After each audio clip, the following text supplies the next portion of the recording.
Welcome to Time News Studios.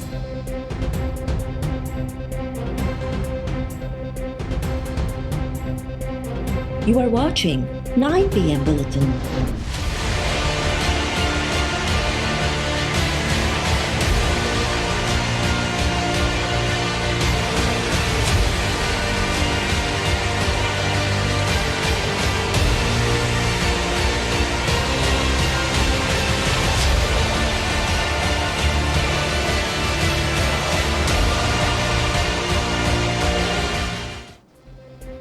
PTI हुकूमत के tough time ॾियण लाइ सुभाणे ॾिठल ओपोज़िशन जी एपीसी में अॻूणो वज़ीर आज़म नवाज़ शरीफ़ ऐं अॻूणो सदर आसिफ अली ज़रदारी वीडियो लिंक ज़रिए शिरकत सां गॾु ख़िताब बि कंदा। इस्लामाबाद में ज़रदारी हाउस बदिरां निजी होटल में थींदड़ एपीसी खां अॻु पीपी चेयरमैन बिलावल भुट्टो ज़रदारी जी JUI साहिबरा मौलाना फज़लुर रहमान सां संदसि रहाइशगाह ते मुलाक़ात। एपीसी जे हवाले सां सलाह मशवरा। बिलावल भुट्टो जी सदारत में पार्टी जो मुशावरती इजलास बि थियो। एपीसी जे एजेंडा ते गौर विचार बाद तजवीज़ूं बि वरितियूं वयूं। पीपी अॻवान कमर ज़मान कायरा चयो आहे त लॉजिस्टिक मसइलनि सबबि एपीसी जो हंधु तब्दील कयो वियो। सहारन ते बीठल हुकूमत रही पट पवंदी ऐं इक़्तिदार ख़तमु थियण खां पोइ पीटीआई टुकड़ा टुकड़ा थी वेंदी। एपीसी में हुकूमत मां छुटकारे लाइ हिकमत अमली जोड़ी वेंदी।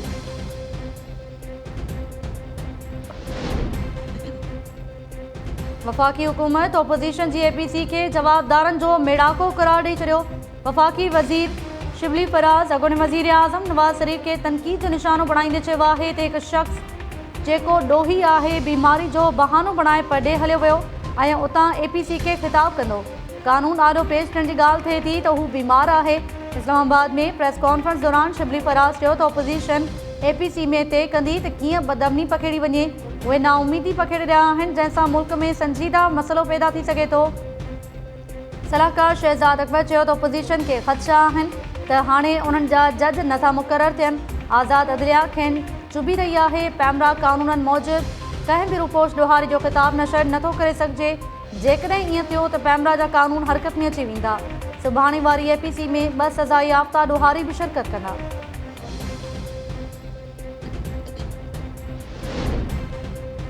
ओपोज़िशन जी एपीसी में शिरकत कंदड़ जमातनि पंहिंजनि वफ़दनि जा नाला फाइनल करे छॾिया। इस्लामाबाद में सुभाणे थींदड़ एपीसी जी मेज़बानी पीपी चेयरमैन बिलावल भुट्टो कंदो।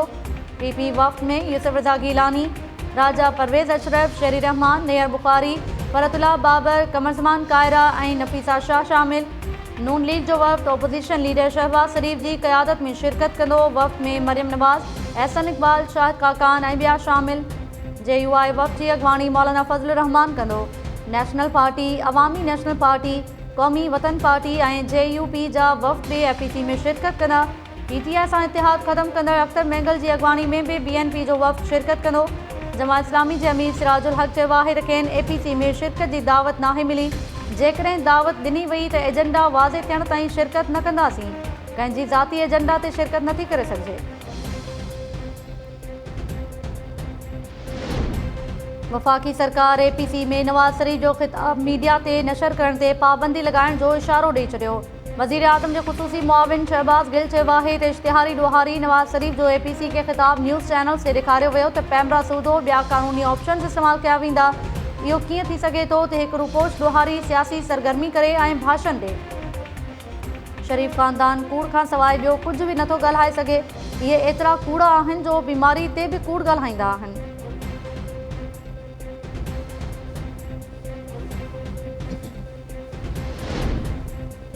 नून लीग पारां एपीसी में नवाज़ शरीफ़ जो ख़िताब सोशल मीडिया ते लाइव ॾेखारण लाइ तयारियूं तेज़। मरियम नवाज़ ट्वीट बयान में चयो आहे त नवाज़ शरीफ़ जो ख़िताब फेसबुक, ट्विटर ऐं यूट्यूब ते लाइव ॾेखारियो वेंदो। नवाज़ शरीफ़ एपीसी में लाज़मी ख़िताब कंदो ऐं संदसि आवाज़ खे केरु बि दबाए नथो सघे। साबित थी वियो आहे त नवाज़ शरीफ़ तब्दीली सरकार जो सियासी मौत आहे। इमरान हुकूमत अॼु बि नवाज़ शरीफ़ खां ॾिनल आहे। पंजाब जे सुद समा वारे वज़ीर फयाज़ुल हसन चौहान चयो आहे त सुभाणे थींदड़ एपीसी में चोर गॾिजी वेहंदा। एपीसी जी एजेंडा रुगो करप्शन खे तहफ़ुज़ ॾियणु आहे। ओपोज़िशन खे लॻे थो त पीटीआई सरकार FATF ते सौदेबाज़ी कंदी पर अहिड़ो कुझु बि न थींदो।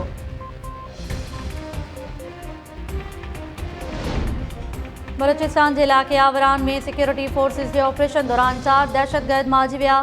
ऑपरेशन दौरान दहशतगर्दनि जूं इंतज़ामी कैंप्स ऐं लॉजिस्टिक बेस बि तबाह। ISPR मूजिब सिक्योरिटी फोर्सेस ऑपरेशन कयो त दहशतगर्दनि बि फायरिंग कई ऐं चकरियूं थियूं।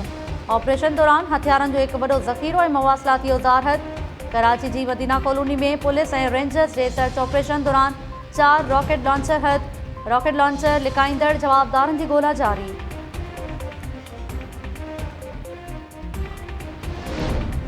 सिंध में समूरनि रूपोश ऐं इश्तिहारी ॾोहारनि जा नाला 1 महीने अंदरि अख़बारुनि में शाया करण जो हुकुम। Sindh high court IG Sindh खे रूपोश ऐं इश्तिहारी ॾोहारनि जे नालनि जी फ़हरिस्त घरू खाते हवाले करण जो हुकुम ॾेई छॾियो। अदालत चयो आहे त क्रिमिनल जस्टिस सिस्टम जो मक़सदु रुॻो ॾोहारनि खे सज़ा ॾियणु न पर ॾोहनि खे रोकणु बि आहे। सभ खां पहिरियों कमु ॾोहो रोकणु आहे। ॾोहनि खे रोकण लाइ CCTV ऐं DNA टेस्ट सूदो ॿिया जदीद औज़ार तोड़े तरीक़ा इस्तेमालु कया वञनि। ॾोहारनि ताईं पहुचण लाइ दुनिया में बहितरीन मिसाल मौजूदु आहिनि। फ़ौजदारी ऐं रैप केसिस में DNA अहमियत रखे थो। सिंध जे कानून वारे खाते में DNA जे हवाले सां का बि कानून साज़ी नथी थिए। क्रिमिनल जस्टिस सिस्टम में फॉरेंसिक साइंस जे इस्तेमाल वारी अहमियत खां इनकार नथो करे सघिजे। तंहिं करे सूबे में फॉरेंसिक शोबे खे मज़बूत कयो वञे। अदालत सेक्रेटरी यूनिवर्सिटीज़ एंड बोर्ड्स खां डिजिटल फॉरेंसिक कोर्स मुतारिफ़ कराइण बाबति रिपोर्ट तलब करे वरिती। भाई डिलीवरी नहीं मिल रही, मैं शोर मचाऊंगा, यही तो समझाने आया हूँ। I am not concern PTI की गवर्नमेंट हो, PMLN की गवर्नमेंट हो, इस शहर के अंदर गैस की डिलीवरी सही नहीं है और ये मैं शोर मचाऊंगा। वजीर आजम साहब भी सुने, उमर अयूब साहब भी सुने, नदीम बाबर साहब भी सुने, उनको शर्म भी दिलाऊंगा और यही कहूंगा कुछ शर्म होती है, कुछ हया होती है। 2 साल गुजर गए, मसला हल।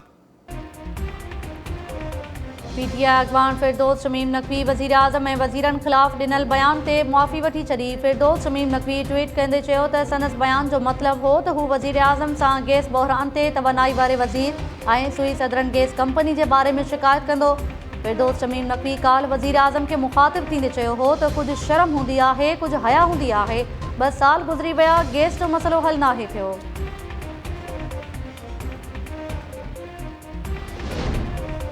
PTI जे सेनेटर औरंगज़ेब औरंगज़ई तरफ़ां बनी गाला में सरकारी ज़मीन ते कब्ज़ो करण जो इंकशाफ। CDA ऐं MCI वफ़ाक़ी गादी वारे शहर में सरकारी ज़मीन ते कब्ज़नि जी रिपोर्ट इस्लामाबाद हाई कोर्ट में जमा कराए छॾी। अदालत सरकारी ज़मीन ते कब्ज़े ते सेनेटर ऐं CDA ऑफिसर्स ख़िलाफ़ कार्रवाई जो हुकुम ॾेई छॾियो। रिपोर्ट में इंकशाफ कयो वियो आहे त PTI सेनेटर औरंगज़ेब औरंगज़ई ॿूटा पोखण जी इजाज़त वठी सरकारी ज़मीन ते ई कब्ज़ो करे छॾियो। अदालत जे हुकुम बाद उन ज़मीन तां कब्ज़ो छॾायो वियो आहे। Islamabad high court senator Aurangzeb Aurangzai जे घर ऐं सरकारी ज़मीन जी निशानदही करण जो बि हुकुम ॾेई छॾियो।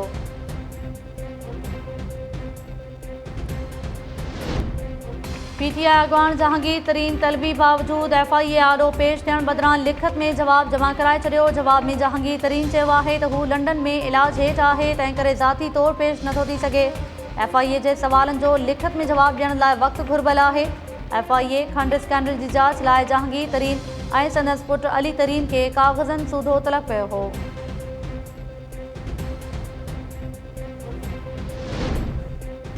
मुल्क में तालीमी इदारनि तरफ़ां SOPs ते अमल न थियण जे नतीजे में कोरोना जा केसिस ॿीहर वधण लॻा। बलूचिस्तान में कोरोना जा केसिस वधण बाद हिकु ॾींहं में 4 स्कूल ऐं 1 यूनिवर्सिटी बंदि। कोयटा में 3 स्कूलनि ऐं ज़ोब जे 1 गर्ल्स स्कूल में कोरोना जा केस रिपोर्ट। बलूचिस्तान यूनिवर्सिटी बि बंदि। पंजाब जे मुख़्तलिफ़ स्कूल्स में 32 ॿारनि ऐं 2 मुलाज़िमनि खे कोरोना जी तस्दीक, वधीक 2 स्कूल सील। हैदराबाद में तालीमी इदारनि जे दौरनि बाद प्रेस कॉन्फ्रेंस दौरान सूबाई वज़ीर सईद गनी चयो त सूबाई हुकूमत ॿारनि जी सिहत खे नज़र में रखंदे ॿिए मरहले में तालीमी इदारा खोलण वारो फ़ैसिलो 1 हफ़्ते लाइ मुलतवी कयो आहे। इन में नाराज़गी जी का बि ॻाल्हि नाहे। अॻुवाट एतमाद में वठण बाबति वफ़ाक़ी वज़ीर शफ़क़त महमूद जे ॾोरापे खे बि ॾिसी वठंदासीं। खेसि ख़बर आहे त ॿारनि जी तालीम ऐं सिहत जे मामले ते असां सियासी पॉइंट स्कोरिंग नाहे कई। 22 सेप्टेम्बर ते इजलास दौरान तालीमी इदारा खोलण वारे फ़ैसिले ते नज़रसानी कई वेंदी। कराची में बि 3 स्कूलनि खे बंदि कयो वियो।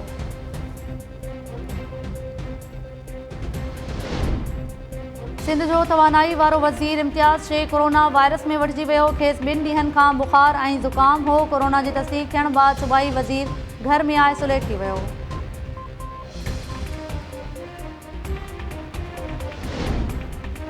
अॻूणे सदर आसिफ अली ज़रदारी चयो आहे त 2018 में इनकम टैक्स खां सवाइ ज़रई टैक्स बि अदा कयो। FIA रुॻो इनकम टैक्स जा तफ़सील जारी कया आहिनि। 2018 में मूं ज़रई टैक्स जी मद में 1,99,87,335 रुपया टैक्स अदा कयो। पीपी चेयरमैन बिलावल भुट्टो 2019 में 45,65,243 रुपया इनकम टैक्स अदा कयो। बिलावल भुट्टो जे तर्जुमान चयो त बिलावल भुट्टो सभ खां वधीक टैक्स अदा कंदड़नि में शामिल आहे।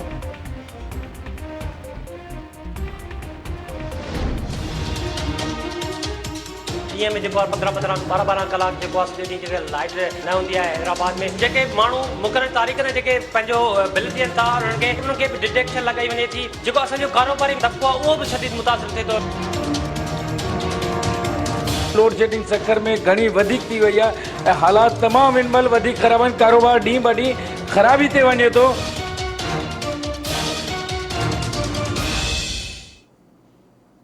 सिंध में डिघी लोड शेडिंग ऐं बिजली जो बहरान संगीन थी वियो। कराची, हैदराबाद, सखर, लाड़काणो, दादू, मीरपुर ख़ास, नौशरो फिरोज़, घोटकी, शिकारपुर ऐं ॿियनि इलाइक़नि में कलाकनि जा कलाक बिजली बंदि हुअण सबबि शहरी बेटे अज़ाब में मुब्तला। के इलेक्ट्रिक, सेप्को ऐं हेस्को इंतज़ामिया तरफ़ां मुख़्तलिफ़ बहाननि सां अणएलानियल लोड शेडिंग जो सिलसिलो जारी। रहवासियुनि दाहियो आहे त 8 खां 18 कलाकनि ताईं बिजली बंदि हुजण सबबि मामूल जो कारोबार सख़्तु मुतासिर थी रहियो आहे। न घरनि में सुकून आहे ऐं न ई वरी कारोबार करे सघूं था। अलाए कॾहिं लोड शेडिंग जे अज़ाब मां जान आजी थींदी।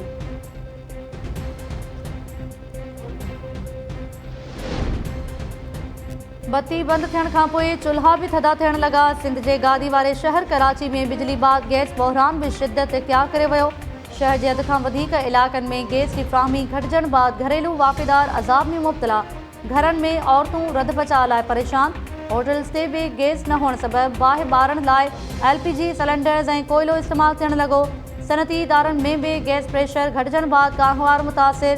सिंध में गैस जे बहरान दौरान CNG स्टेशन्स बि बंदि। CNG एसोसिएशन जे अॻवाननि चयो आहे त सूबे में गैस प्रेशर घटि हुजण जो जवाज़ ॼाणाए हफ़्ते में 4 ॾींहं CNG स्टेशन्स बंदि कयूं वञनि थियूं। ॿियनि सूबनि में गैस जो को बि मसइलो न आहे, रुॻो सिंध में CNG स्टेशन्स मालिकनि खे परेशान कयो वञे थो। सिंध हुकूमत खे आबघात जे वधंदड़ रुझान जा कारण ॼाणण ऐं आबघात जे वाक़िअनि जी रोकथाम लाइ कमीशन जोड़ण जो हुकुम। Sindh high court chief secretary खे कमीशन जी जोड़ जग जो नोटिफिकेशन हफ़्ते अंदरि पेश करण जो हुकुम ॾेई छॾियो। अदालत हुकुम ॾिनो आहे त कमीशन में नफ़्सियात जे माहिरनि ऐं सिविल सोसाइटी जे नुमाइंदनि खे बि शामिल कयो वञे। कमीशन अहिड़नि इलाइक़नि जा दौरा करे जिन इलाइक़नि में आबघात जो रुझान वधीक आहे। कमीशन इहो बि जाइज़ो वठे त ॿियनि सूबनि जी भेट में सिंध अंदरि आबघात जे वाक़िअनि जो तइदादु केतिरो आहे। Secretary services and general administration ऐं फाइनेंस कमीशन खे माली तौरु लॉजिस्टिक सपोर्ट मुहैया करण जो बि हुकुम।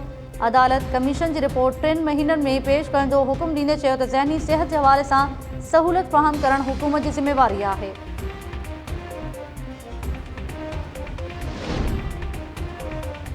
पनो आकिल वेझो वैशी सख़्त जवाबदार रत जे रिश्तनि खे लॼाए छॾियो। वेगी भेण खे ब्लैकमेल करे 3 महीननि ताईं लॼालुट जो निशानो बणाइण जो इंकशाफ। कैंट पुलिस केस दाख़िल करे वरितो पर जवाबदार शबीर आराई खे गिरफ़्तार करे न सघी। FIR में ॻोठ सिद्दीक़ महिसर वासण मुतासिर नारी मौक़िफ़ इख्तियार कयो त संदसि वेगो भाउ शबीर आराई गैर इख़लाक़ी वीडियोज़ ऐं तस्वीरूं ठाहे खेसि ब्लैकमेल कयो ऐं 3 महीननि ताईं लॼालुट जो निशानो बणायो। कैंट पुलिस जो चवणु आहे त इतिला आहिनि त जवाबदार कराची फरार थी वियो आहे। संदसि गिरफ़्तारी लाइ कोशिशूं कयूं पियूं वञनि। जल्द खेसि गिरफ़्तार कयो वेंदो। जवाबदार जे पीउ पारां बि वाक़े जी तस्दीक़।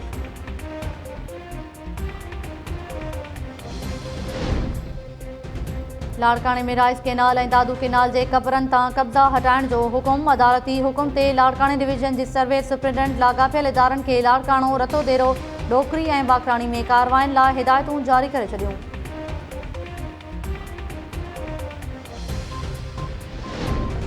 एंटी करप्शन जा टाउन कमेटी चंबड़ ऐं यूनियन काउंसिल नसीर खान लिगारी जे ऑफिसिस ते छापा। एंटी करप्शन जी टीम टाउन कमेटी चंबड़ जे वाटर सप्लाई स्कीम जो रिकॉर्ड पाण सां गॾु खणी वई। UC नसीर खान लिगारी जो घुर्बल रिकॉर्ड गायब। एंटी करप्शन जे सर्किल ऑफिसर असलम शेख ॿुधायो त रिकॉर्ड गायब थियण मां लॻे थो त 27 लख रुपयनि जी करप्शन जूं शिकायतूं दुरुस्त आहिनि। जांच करे ज़िम्मेवारनि ख़िलाफ़ सख़्त कार्रवाई अमल में आंदी वेंदी।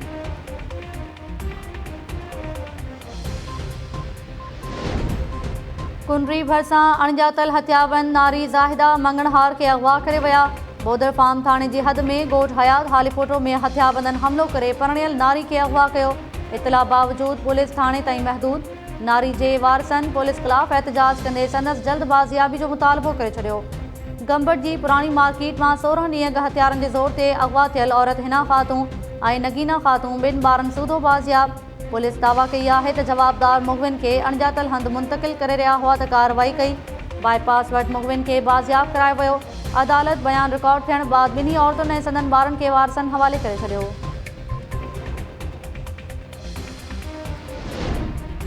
टंडोजाम वेझो 3 ॾींहं अॻु ज़हरीलो खाधो खाइण सबबि इस्पताल में दाख़िल वधीक हिकु मासूम ॿारड़ी हयाती विञाए वेठी। अफ़सोसनाक वाक़े सॼो घर उजाड़े छॾियो। फौतियुनि जो अंग 5 थी वियो। इन खां अॻु मासूम नींगरी संदसि 2 भाइर ऐं संदसि वालिद फौत थी चुका आहिनि। फौती घर धणी जी घरवारी ऐं भाॼाई जो सिविल इस्पताल हैदराबाद में इलाज जारी।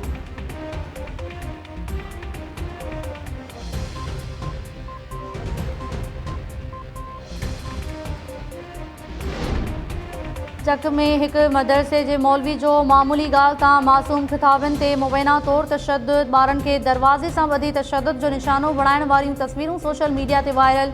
मुतासिर ॿारनि के वारसनि ॿुधायो त मौलवी अबू बकर महर देर सां अचण ऐं सबक याद न करण तां ॿारनि के तशद्दुद जो निशानो बणायो।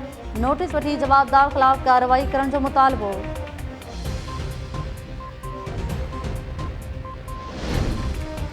लाड़काने जी बाज़ार रेशम गली में सोनारे की दुकान तां ॾींहं ॾिठे जो फुर। वाक़े जा CCTV फुटेजिस टाइम न्यूज़ हथ करे वरिता। फुटेजिस में 2 फोरुनि के दुकान तां हज़ारे रुपया रोक रक़म ऐं सोनो सेठ फुर करण बाद फरार थींदे ॾिसी सघिजे थो। पुलिस जवाबदारनि के गिरफ़्तार करे न सघी।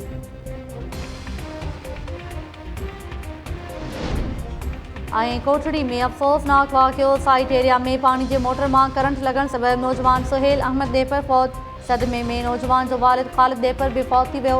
हिक ही वक्त पीउ पुट जा लाश खजण ते कोहराम बरपा। इलाके में सोग जी लहर। फौतुनि जा लाश अबाणे कब्रिस्तान में दफ़नाइण लाइ सेवण निया विया।